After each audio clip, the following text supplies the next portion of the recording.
All right, Coach, it's game week. You were picked first in the LSU preseason poll. This week you make the trip up to Kansas.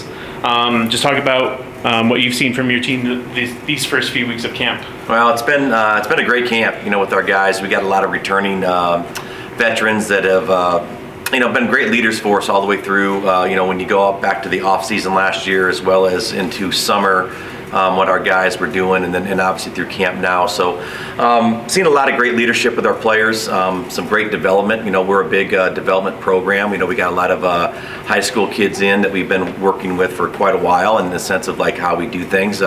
We brought in a few transfers here and there that we've done and vetted those guys and brought in guys that fit our program and what we're looking for. But just excited about the group of guys. We got some really good players and some really good kids on that part of it. So we're excited about it and ready to get this thing kicked off.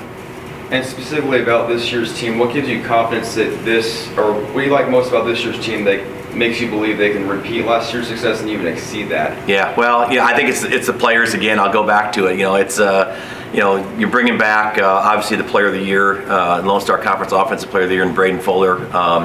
As well as Defensive Lineman of the Year and Owen Seaver. So both sides have some big names to that part of it, and that's just two guys. There's so many more people. Offensively, I feel like our skill group is as good as it's ever been. With the receiver room, the running back room, we've just continue to develop those players. And our quarterback room, from top to bottom, our quarterback room right now, Cade Smith's listed as a 2, but that dude's a ball player. And so we got a lot of really good pieces that come together with it. Defensively, we lost 6 first-team all-conference kids from last year, so we're replacing quite a bit on defense. But again, I'll go back to it, the recruiting high school players and developing those players. A lot of the guys that you're going to be seeing on Thursday night have been in the program for 2 and 3 years. They just haven't got a lot of reps yet because they've been sitting behind guys like Eric Rasco and Kenton Allen and some really good football players. So we're excited about Nate Morcom coming along with the Mike Backer and Alex Boulibasis at the weak side linebacker.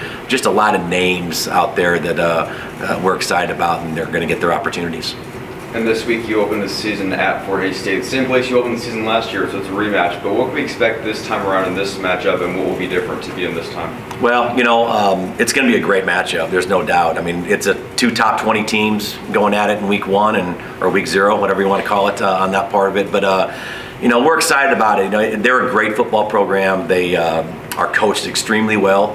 They got a lot of returning guys as well. They got a quarterback that played for them half the season last year. He came in middle of the season, took over that starting role, and has done a great job. He's a Texas kid, so we're familiar with him a little bit. But it's going to be a great matchup. It is. Hopefully the weather is different than it was last year. If you remember, last year we got canceled on that Thursday and had to come back and play on Friday afternoon, and that was a debacle at the least. So hoping the weather's great, but the difference is going to be, just our guys going out and executing and doing what they're supposed to do. That's what it comes down to. It's going to be a really good football game, though. It's not going to be a blowout either way, I don't think. I think it's going to be a game that's going to be down to the wire. And like I said, that's what happens when 2 teams of that caliber go at it. And those are the games we want to play. At Angelo State, I told our guys I'm too old as a head coach to go find games that you're just going to mop somebody up and do that. I want to play in the games that are big games because our kids are going to remember those games the most. And hopefully it's a good one for us on Thursday night at Hayes. I was going to ask about the offensive line. It was a strength for y'all last year. How do you feel about where y'all are up front this year? I love it. I feel like our depth in the O-line is as good as it's ever been.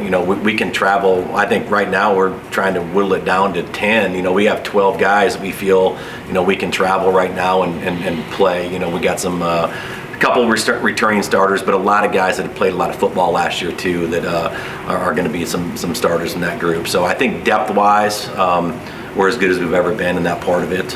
It's just a matter of letting them get those game reps and going. I don't think anybody's going to make their first start, so to speak, in the O-line right now. Maybe one make his first start, but at the end of the day, it's guys that have played a lot of football for us, so we're excited.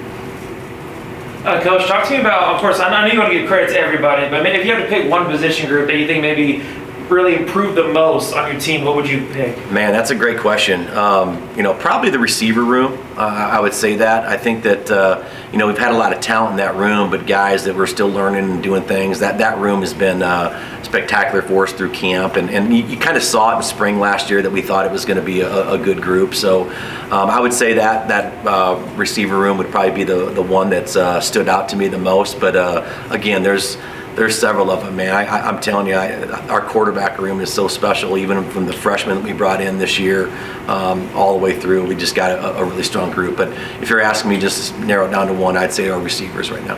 And then my last question, is there any particular player on the squad that's going to see some game time that you want people to really look out for? Like, hey, I see this guy, he's going to be special, but he's not very much known yet. Yeah, there's a lot of those guys. Nate Morcom. He's a kid that's been in the program for 3 years and hasn't started yet on the defensive side. He's played football, but he's going to get his opportunity to go out there and play. And he's a vocal leader for us, and he has been, even in the backup role last year that he was in. And I'm really proud of him. He's come a long way as a human, as a man. I mean, he's just really developed into what he is, and I'm very proud of him. So Nate Morcom's one that we'll see how he goes out there. Number 23, the linebacker. We'll see how Nate does for us.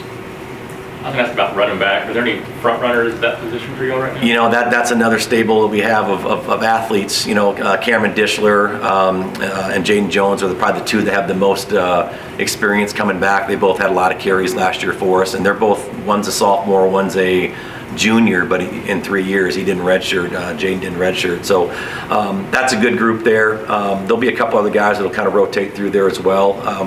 We just feel like that room is full, and we can rotate guys and stay healthy throughout the year. We're going to travel at least 4 of those guys and see how it goes. Thank you, Coach. All right, thank you all. Thank you, Coach. Have a good one. You too.